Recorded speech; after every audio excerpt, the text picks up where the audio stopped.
નમસ્કાર મિત્રો, ગુજરાતમાં ફરી એકવાર મેઘરાજા પૂરજોશમાં વરસવા તૈયાર છે। હવામાન વિભાગની તાજી આગાહી મુજબ રાજ્યમાં વરસાદી વાવાઝોડું સક્રિય થવાથી ચોમાસાનો એક નવો અને તોફાની રાઉન્ડ શરૂ થઈ રહ્યો છે। આગામી કેટલાક દિવસોમાં રાજ્યના મોટાભાગના વિસ્તારોમાં સામાન્યથી મધ્યમ વરસાદ પડવાની સંભાવના છે, જ્યારે કેટલાક જિલ્લાઓમાં ભારે વરસાદ પણ વરસી શકે છે। અત્યારે મિત્રો બંગાળની ખાડીમાં સક્રિય બનેલું વાવાઝોડું આજે સવારે આગળ વધીને પશ્ચિમ બંગાળ સુધી પહોંચી ગયું છે। હવામાન વિભાગનું કહેવું છે કે આ વાવાઝોડું ગુજરાતમાં લગભગ 25 જુલાઈની આસપાસ આવી શકે છે। અત્યારે ગુજરાતમાં વાદળછાયું વાતાવરણ જોવા મળી રહ્યું છે અને આજે બપોર સુધીમાં સૌરાષ્ટ્રના 5 જિલ્લાઓમાં ધોધમાર વરસાદ નોંધાયો છે। દક્ષિણ ગુજરાતના અમુક જિલ્લાઓમાં પણ ભારે વરસાદ પડી ગયો છે। મિત્રો, ગઈકાલથી અરબ સાગરનો દરિયો ફરી સક્રિય બન્યો છે અને બંગાળની ખાડીમાં પણ વાવાઝોડા બનવાનું શરૂ થઈ ગયું છે। એટલે હવે ગુજરાતમાં 30 જુલાઈ સુધી વરસાદનો બીજો રાઉન્ડ ભૂકા બોલાવશે। આજે ગુજરાતના તમામ જિલ્લાઓમાં ભારે વરસાદનું અનુમાન કરવામાં આવ્યું છે। તો આજના તમામ નાના મોટા હવામાન સમાચારોની માહિતી મેળવીશું। તો મિત્રો, આ વિડીયો શરૂ કરીએ એ પહેલાં આ વિડીયોની નીચે હાઇપ કરવાનું બટન છે, તેને જરૂરથી દબાવી દેજો, જેથી તમને દરરોજ તાજા વરસાદના સમાચારોની માહિતી મળી શકે। ત્યારબાદ અમારી આ યુટ્યુબ ચેનલને સબસ્ક્રાઈબ પણ જરૂરથી કરી દેજો અને આ વિડીયોને તમારી એક લાઇક જરૂરથી આપી દેજો। મિત્રો, વાત કરીએ તો અલ નીનોની અસરને કારણે આ વર્ષે ચોમાસામાં વરસાદની ઘટ જોવા મળી રહી છે। ચોમાસાનો 1.5 મહિનો વીતી ગયો હોવા છતાં રાજ્યમાં સારો વરસાદ વરસ્યો નથી।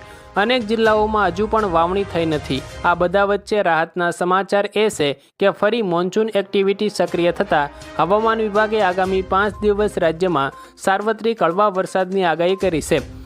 રાજ્યમાં વરસાદને લઈને હવામાન નિષ્ણાત અંબાલાલ પટેલે આગાહી કરી છે કે રાજ્યના ખેડૂતો જે વરસાદની આતુરતાથી રાહ જોઈ રહ્યા છે તે વરસાદી સિસ્ટમ 21 જુલાઈથી સક્રિય થવાની શક્યતાઓ જોવા મળી રહી છે। આ સિસ્ટમ સક્રિય થતાં રાજ્યના વિવિધ ભાગોમાં સારો એવો વરસાદ નોંધાઈ શકે છે। 21 થી 25 જુલાઈ દરમિયાન મધ્ય ગુજરાતના વડોદરા અને અમદાવાદના ભાગોમાં તેમજ સૌરાષ્ટ્ર પંથકોમાં ભારે વરસાદ પડી શકે છે, જેમાં અમુક વિસ્તારોમાં 7 થી 8 ઇંચ સુધીનો વરસાદ વરસી શકે છે।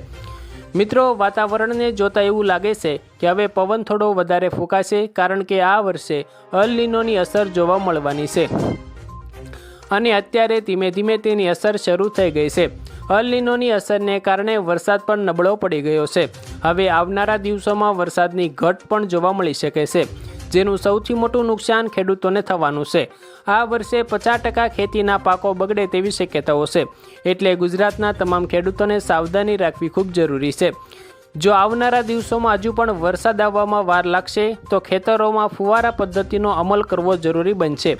હાલ ગુજરાતમાં વરસાદી વાદળો જોવા મળી રહ્યા છે, પરંતુ તોફાની પવન ફૂંકાવાને કારણે આ વાદળો ગુજરાત ઉપર ટકી શકતા નથી, ઝડપથી પસાર થઈ જાય છે। એટલે જ્યારે આ પવન ફૂંકાવાનું ઓછું થશે ત્યારે વરસાદનો એક નવો રાઉન્ડ શરૂ થઈ શકે છે। હવામાન વિભાગે તો વરસાદના બીજા રાઉન્ડની આગાહી કરી દીધી છે।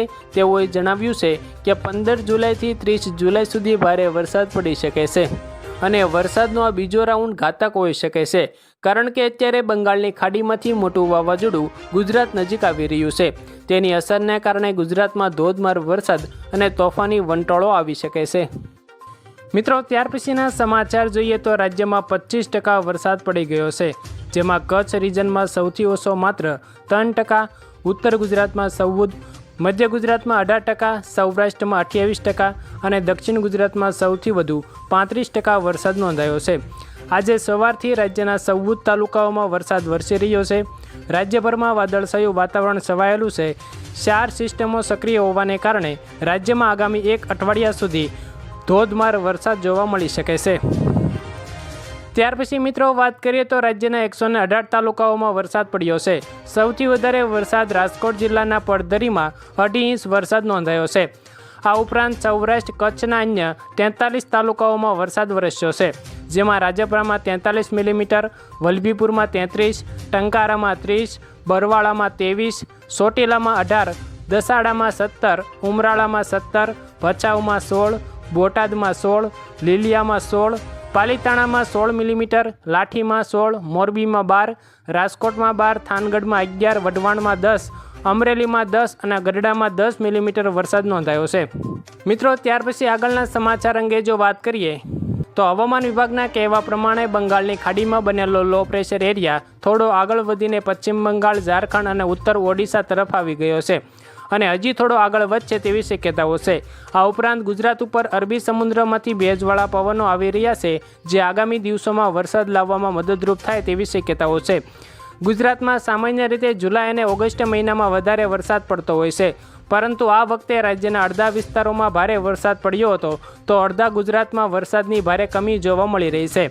મિત્રો, રાજ્યમાં હજુ ઘણા એવા વિસ્તારો છે જ્યાં ચોમાસાનો 1.5 મહિનો પૂરો થયો હોવા છતાં વાવણી થઈ શકી નથી અને ખેડૂતો વરસાદની રાહ જોઈ રહ્યા છે.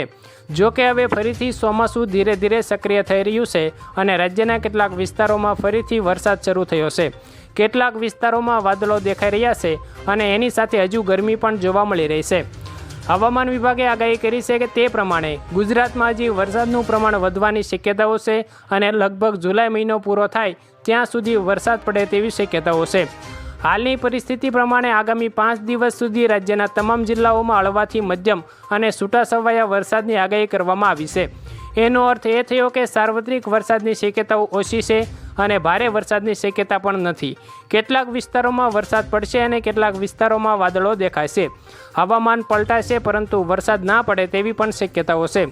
હવામાન વિભાગના આંકડાના મોડલ પ્રમાણે આગામી 19 થી 20 જુલાઈની આસપાસ હજુ પણ વરસાદનું થોડું જોર વધે તેવી શક્યતાઓ છે.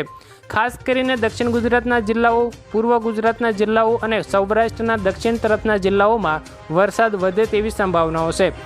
ઉત્તર ગુજરાત, કચ્છ અને મધ્ય ગુજરાતમાં પણ વરસાદ પડશે, પરંતુ ખૂબ વધારે પડે તેવી સંભાવના ઓછી છે. હવામાન વિભાગના કહેવા પ્રમાણે રાજ્યમાં 17 થી 23 જુલાઈ સુધી વરસાદ પડશે. 17 જુલાઈ સુધીની પરિસ્થિતિ જોઈએ તો ગુજરાતમાં માત્ર 6 જિલ્લાઓમાં અત્યાર સુધી સરેરાશ કરતાં વધારે વરસાદ નોંધાયો છે અને એક જિલ્લામાં સરેરાશ જેટલો વરસાદ થયો છે. બાકીના તમામ જિલ્લાઓમાં સરેરાશ કરતાં ઓછો વરસાદ પડ્યો છે. માત્ર જૂનાગઢ, અમરેલી, ગીર સોમનાથ, સુરત, ડાંગ અને નવસારી જિલ્લામાં સરેરાશ કરતાં વધારે વરસાદ અને ભાવનગર જિલ્લામાં સરેરાશ જેટલો વરસાદ પડ્યો છે. 17 જુલાઈ સુધી રાજ્યમાં સરેરાશ 31% જેટલો વરસાદ નોંધાયો છે. ખેડૂતો વાવણી કરી શક્યા નથી અને ધીરે ધીરે કેટલાક પાકોની વાવણી કરવાનો સમય હવે પસાર થઈ રહ્યો છે. જો થોડા દિવસ હજુ પણ વરસાદ મોડો થશે તો કેટલાક પાકોની વાવણીનો સમય જતો રહેશે અને તેની મોટી અસર ચોમાસું પાકો ઉપર જોવા મળી શકે છે. તો આભાર મિત્રો, આજે આપણે ગુજરાતના કેટલાક મહત્ત્વના હવામાન સમાચારો વિશે વાત કરી. જો મિત્રો તમને અમારો આ વિડીયો પસંદ આવ્યો હોય અને દરરોજના તાજા વરસાદ અંગેના તમામ સમાચારો જાણવા માંગો છો તો અમારી યુટ્યુબ ચેનલ તડકા ન્યૂઝને સબસ્ક્રાઈબ જરૂરથી કરી દેજો. ચેનલને સબસ્ક્રાઈબ કરી દેજો. વિડીયો પસંદ આવ્યો હોય તો વિડીયોને લાઇક કરી દેજો. તમારા મિત્રો સુધી આ વિડીયોને શેર કરી દેજો, જેથી તેમને પણ આજના તાજા અને નવા હવામાન સમાચારની જાણકારી મળી શકે.